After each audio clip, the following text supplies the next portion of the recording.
Assalamualaikum warahmatullahi wabarakatuh. Dalam rangka melaksanakan kegiatan masa libur kerja, saya bersama teman sudah menjadi kebiasaan untuk melakukan penelitian yang menurutku penting dan mungkin tidak penting untuk orang lain. Seperti pada awal kata pendahulu ini, saya menyatakan bahwa diri saya bukanlah jebolan sekolah akademis yang memuat tentang perjalanan jenjang pendidikan sekolah perguruan tinggi, entah perguruan tinggi negeri maupun swasta.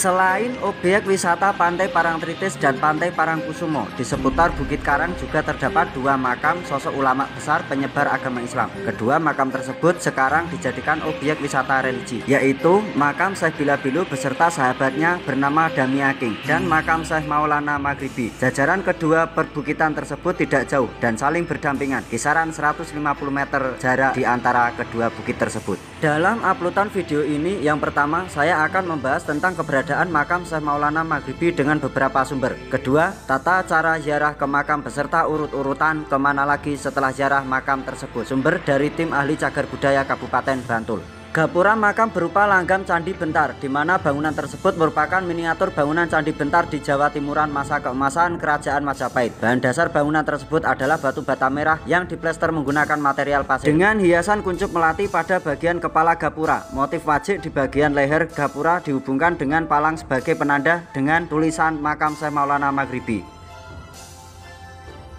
Nah, assalamualaikum warahmatullahi wabarakatuh. Sekarang tanggal 28 menjelang hari raya Idul Adha atau Idul Kurban. Nah, tahu ndak sekarang kita di mana? Kita wisata religi ke makam Syekh Maulana Ibrahim Al-Maghribi. Nanti kita akan bahas kenapa makam Syekh Maulana Ibrahim Al-Maghribi itu ada banyak. Yang saya ketahui, satu di Parangkusumo, yang satu lagi di Pantaran Boyolali. Kesini pun kita tidak direncana ya Pak ya. Di sini saya sebenarnya nemeni Pak Dayu, cuma beliaunya kok mungkin penasaran juga, belum pernah dijak dolan sing religi-religi ya. Ya Pak yo. Akhirnya tak bablas ke sini. Habis ini nanti kita ke Parangtritis. Kita menikmati senja di sana. Begitu Pak. Ya. Lumayan. Akses menuju ke puncak atau menuju ke makam melalui anak tangga yang telah diperbarui. Di atas bukit dapat kita jumpai beberapa bangunan antara lain: 1 cungkup makam, 2 tempat sesaji, 3 pendopo, 4 tempat istirahat, 5 tempat penjaga, dan 6 musola. Ini makam siapa ya?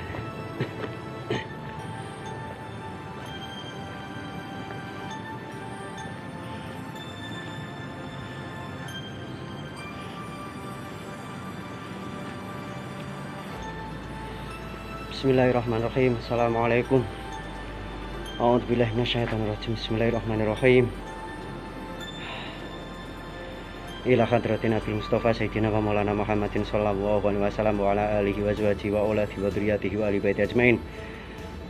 Khususan ila ruhi Mbah Kiai Harjo Prayitno. Khususan ila ruhi Mbah Nyai Arjo Sinah min umati Muhammadin sallallahu alaihi wasallam. Al-Fatihah. A'udzubillahi minasyaitonirrajim. Bismillahirrahmanirrahim. Alhamdulillahirabbil alamin arrahmanirrahim maliki yaumiddin. Iyyaka na'budu wa iyyaka nasta'in. Ihdinas siratal mustaqim. Shiratal ladzina an'amta 'alaihim ghairil maghdubi 'alaihim waladdallin. Amin. Bismillahirrahmanirrahim. Allahumma ighfir lahum warhamhum wa'afihim wa'fa'hum.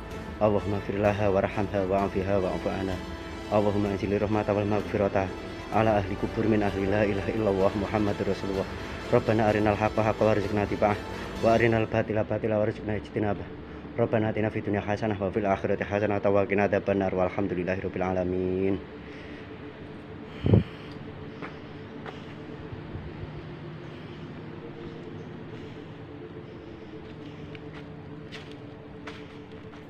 Wah, bekas bangunan candi. Ono bata-batane candi ini loh. Nah ini loh. Bata-bata candi. Ini material candi. Setelah mendaki dan melewati banyaknya anak tangga, kita bisa melihat beberapa material bekas bangunan candi yang berbeda di samping sisi kanan dan kiri jalan menuju makam. Beberapa batuan kotak persegi dengan profil di bagian sisinya. Ayo Pak.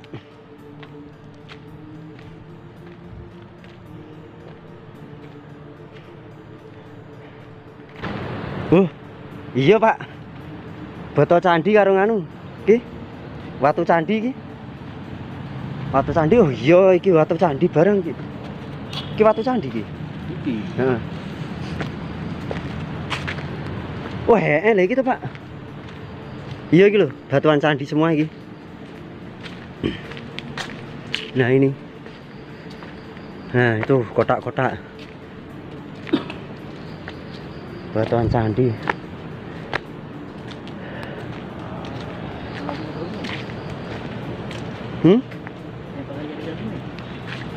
Sing pakai ireng, ikat ireng.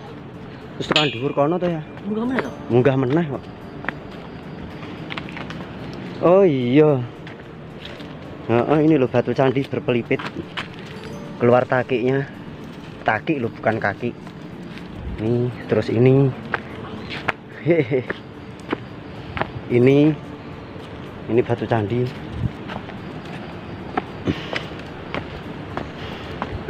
Oh, lah. Watu candinya akeh ra umum. Ini juga. Ilek watu candi tok iki, Pak. Iki to. Nah, ini.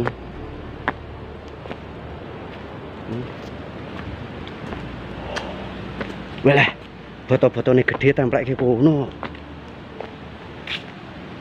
Ini bata-bata.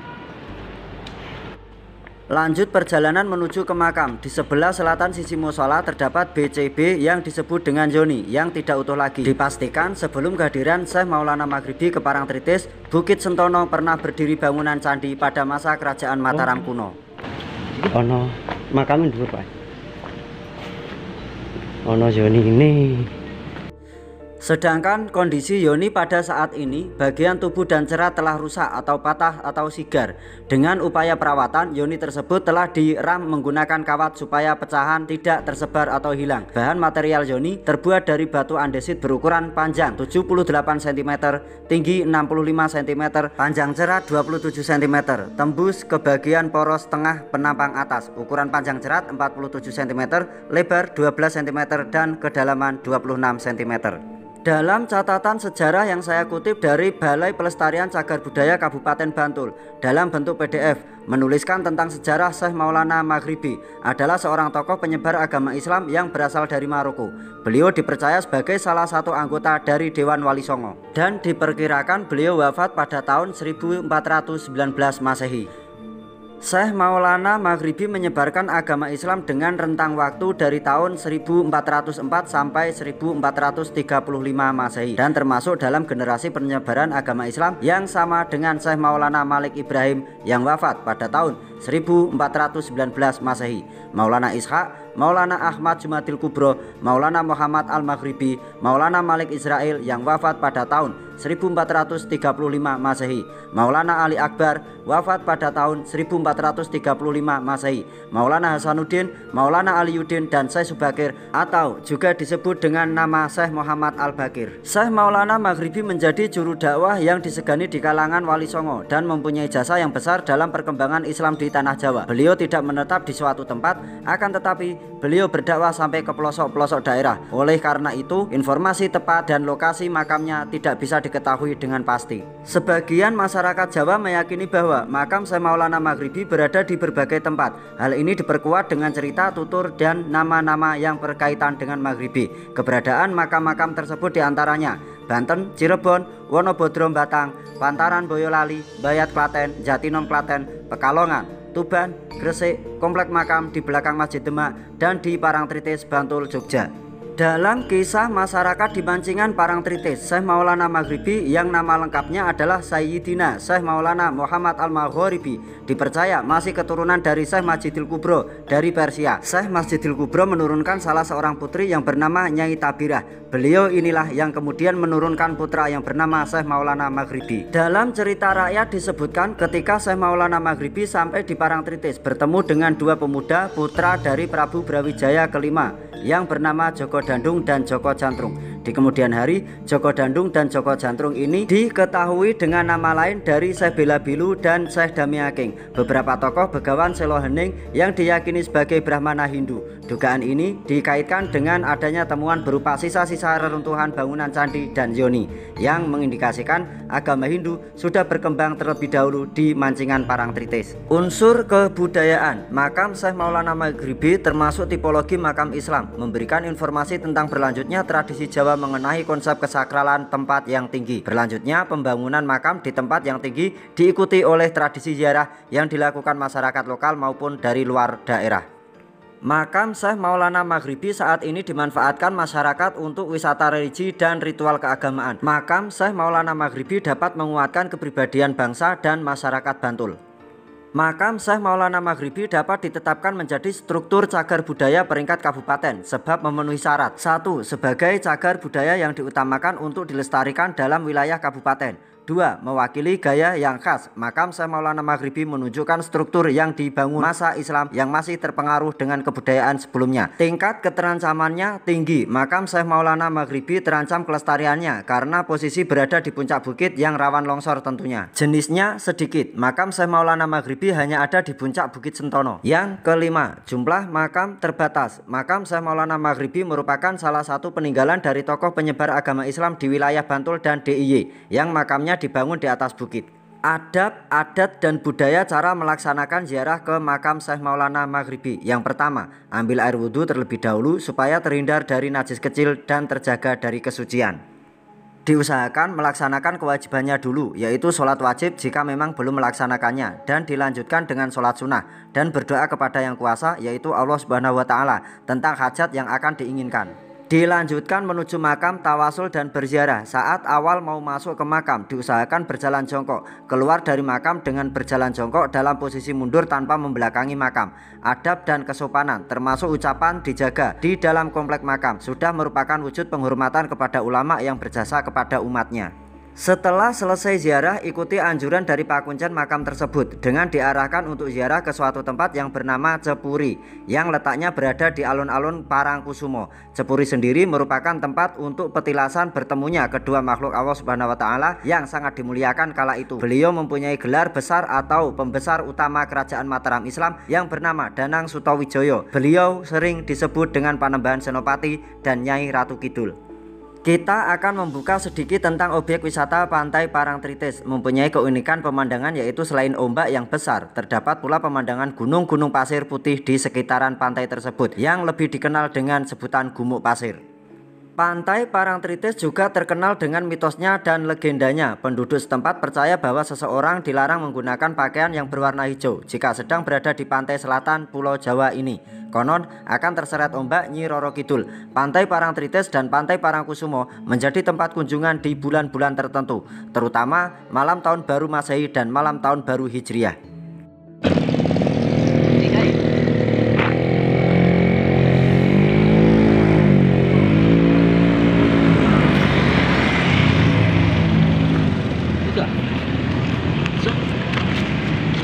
Saya takon bapak.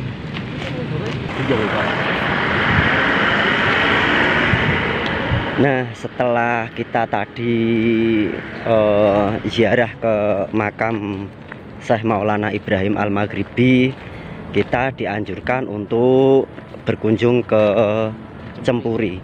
Cempuri itu adalah sebuah tempat yang dikisahkan pertemuan Panembahan Senopati dengan Ibu Nyai Roro Kidul. Nah, ini alun-alun Parangkusumo.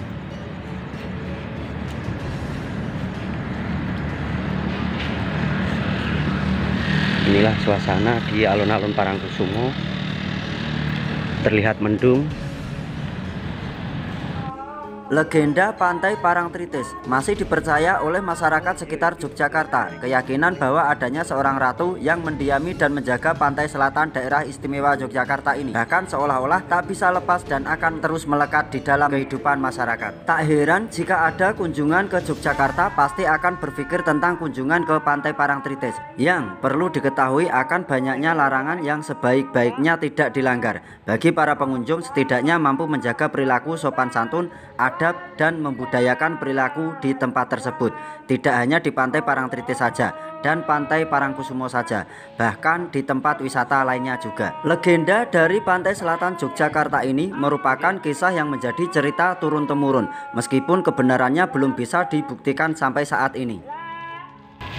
Niki seisine 50 napa seisine 3 dosa gangsal? Pinten niku? Niku 50, kembange kalih dosa. Dadose 7 dosa. Sik, Pak. Nah, sing niki pinten, Mbah? Nun? Nah, sing niki? Niki wangi niki. Nah, niki pinten niki? Niki kalih dosa. Iki bae, Pak. Niki mawon nggih, Mbah? Nggih, nggih. Dadi kawan dosa. Nggih. Niku raja niku. Nun? Raja pinten? Maharaja 3 dosa. Sing ndi? Niku sik 3 gangsal niku. Nggih. Sampeyan meh mantepe sing ndi, Pak? Iki. Maharaja iki. Niku mesti tak goleki kresek. Oh, Hamid nuwun sewu, Mbah. Nggih. Nah. Mbah, empun dangu to, sadyan sekar teng mriki. Pun 50 tahun. Oh, lah nek sing teng wingking niku selo napa, Mbah? Niku Nggih. Pak anu barat. Barat. Nggih. Oh. Yang barat. Eyang Barat. Nggih. Oh, Eyang Barat. Niku nek ajeng nyuwun nomor tirakatan ten niku. Walah nomere mboten. Pengen caket mawon kalih nganu. Nggih, nggih. Cempuri. Cempuri. Cempuri. Eyang Penembahan Senopati Nggih. kali Kanjeng Ibu Ratu Kidul. Nggih. Pinanggihan nggih. Nggih. Nggih. Niki mangke kantile dipendet nggih kula kei 3. Nggih. Nun, lah niki sik watu gedhe. Watu gedhe niku sing pundi, Mbah? Eyang Penembahan Senopati. Nggih.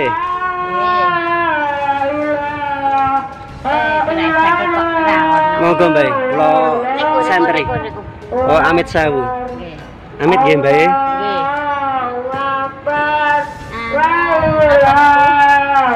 Betul mriki sik betul nganu lampu kula.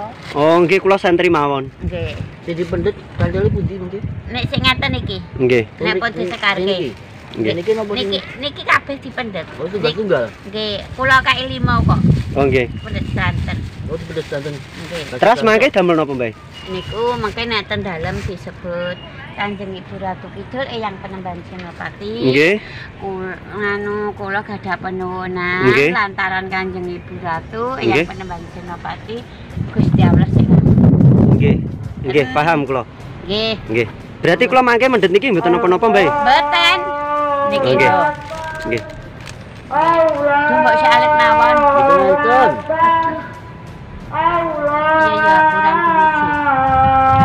Napa kalih niki? Mboten sah. Nggih. Tokean nggih. Nggih, sak cekape mawon, Mbah. Nggih.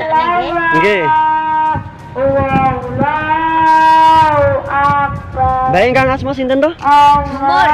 Mbah Mur nggih.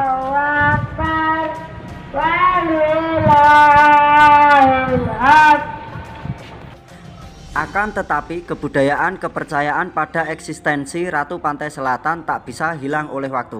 Seolah-olah cerita atau legenda ini berbaur dengan masyarakat hampir di seluruh Jawa. Nama Parangtritis itu sendiri dapat dari kisah pelarian Sang Pangeran Dipokusumo pada zaman Kerajaan Majapahit yang kemudian melakukan pertapaan sendiri. Mbah nyuwun doane. Nggih. Nyuwun dongane panjenengan. Dalem Jenengan salat sunat. salat sunat. Nggih, sunat Sunat nggih. niku ping Pinten, Mbah? kados ratu nika kawan dosa 6 ning luwih sae 200 rakaat. Dadi Oh. rakaat salam 100. Oh, Kula kan nggih, kula nak nyetel TV. nggih. Nek tong subuh nika niku kiai khotbah kan nglampahi ngoten. Oh, nggih, nggih. Nggih. Nggih, Mbah. Nggih. Nggih. Ajeng tumbas niki napa? Mboten, Mbak. Oh, nggih. Niki riyen mawon nggih. Nggih, nggih, nggih. Mbak, matur sembah nuwun nggih. Mugi-mugi kabul. Nggih. Mboten tindak ten tante. Dalem mangke sak bakdane sowan. Nggih, nggih. Nggih. Nggih, mangke anu sekali benten. Nggih. Nggih. Lah, ten iki ban udan biasane rak ten mriki. Nggih. Yo tindak mriki. Oh, jawah niku wae, Mbak. Oh, nggih. Ya ora apa gawe padang-padang kok, Pak. Sang pangeran menemukan batu karang besar yang terdapat aliran air menetes yang disebut istilah Jawa tumeritis. Parang artinya karang dan tritisan atau tumeritis berarti saling menetes. Jadi parang tritis memiliki sekumpulan tetesan air yang menetes lewat dinding celah batuan karang yang berada di pinggiran pantai.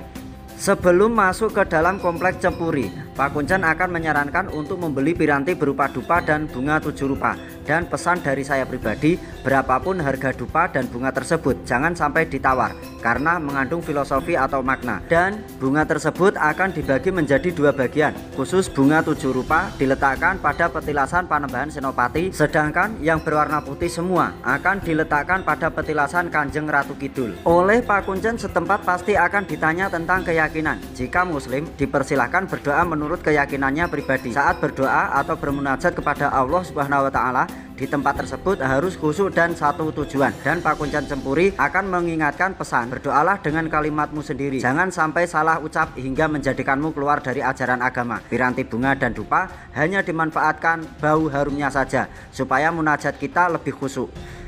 Pak Kuncen akan memberikan pesan, tidak ada yang namanya bau wangi bunga dan dupa, bukan sebagai perantara doa menuju yang kuasa.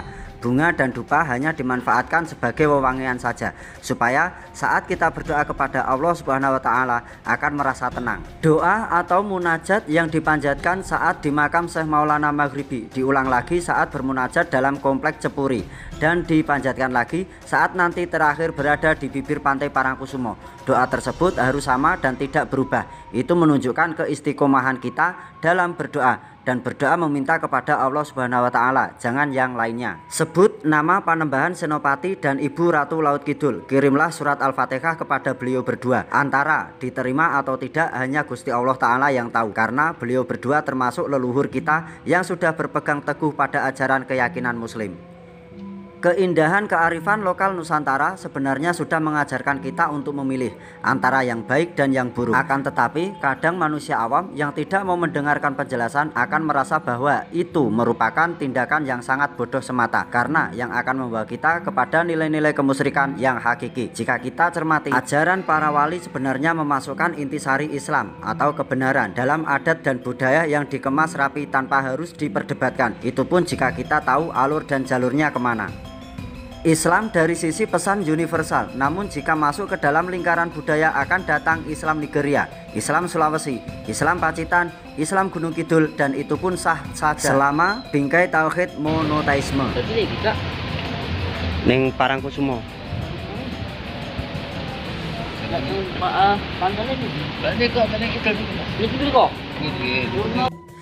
Imam Syafi'i mengatakan Rasulullah SAW bersabda agar umat Islam bersikap hadat muhakamah, yakni menghormati adat istiadat. Ajaran Rasulullah itu menurutnya sama seperti ajaran Islam di dalam Al-Quran, seperti ayat Al-Quran yang turun di Mekah, Allah Subhanahu wa taala satu, tetapi juga ada pesan kemanusiaan, ujarnya. Di mata Imam Syafi'i, perbedaan agama dan cara penyembahan merupakan takdir Allah. Hal ini menurutnya sebagaimana firman Allah Subhanahu wa taala di dalam Al-Qur'an surat Yunus ayat 99. Dan jikalau Tuhanmu menghendaki, tentulah beriman semua orang yang di muka bumi seluruhnya. Maka apakah kamu hendak memaksa manusia supaya mereka menjadi orang-orang yang beriman semua? Syafi'i mengatakan ayat tersebut menguatkan pengakuan Islam terhadap eksistensi keragaman suku, bangsa, agama, bahasa, dan sejarah. Dalam ajaran Islam tidak ada paksaan dalam berkeyakinan. Setiap individu maupun kelompok berhak menjalankan agama sesuai keyakinannya. Sebab sejatinya beragama mesti berangkat dari kesadaran, bukan paksaan. Kalau mereka tidak mau beriman, jangan dipaksa, meskipun beriman itu baik, kata Syafi'i. Sumber republika.co.id. Ibnu Taimiyah rahimahumullah berkata, Bismillahirrahmanirrahim. Wa ammal 'adatu fahiya ma'tadahun nasu fi dunyahum mimma yuhtajunal ilaihi wal aslu fihi adamul khadri fala yahduru minhu illa ma khadarahu wa subhanahu wa ta'ala. Yang artinya adat adalah kebiasaan manusia dalam urusan dunia mereka yang mereka butuhkan. Hukum asal kebiasaan ini adalah tidak ada larangan kecuali jika Allah melarangnya. Majmu'atul Fatwa halaman 29 ayat 16 sampai 17. Dan yang dimaksud kebiasaan manusia adalah makan, minum, berpakaian, berjalan, berbicara, dan kebiasaan lainnya. Kebiasaan tersebut barulah terlarang jika ada dalil tegas, dalil umum, ataupun adanya qiyas ataupun sahih. Allah Subhanahu wa ta'ala berfirman dalam surat A'udzubillahi minasyaitonirrajim. Bismillahirrahmanirrahim. Huwallazi khalaqalakum ma fil ardi jami'a. Dialah Allah yang menjadikan segala yang ada di bumi untuk kamu. Al-Quran surat Al-Baqarah ayat 29. Ayat ini menunjukkan bahwa Allah Subhanahu wa ta'ala bagi kita segala sesuatu dan itu halal untuk dimanfaatkan dengan cara pemanfaatan apapun. Dari Sa'ad bin Abi Waqqas, Nabi Muhammad SAW bersabda, Bismillahirrahmanirrahim. Inna a'dhamal muslimina jurmam mang sa'ala mang syai'in lam yuharram fa hurrima min ajli mas'alati. Yang artinya sesungguhnya kesalahan terbesar dari kaum muslimin adalah jika ia bertanya tentang sesuatu yang tidak diharamkan namun ia haramkan karena suatu kepentingan. Hadis riwayat Bukhari nomor 7289 dan Muslim nomor 2358. Guru kami Syekhona Sa'ad.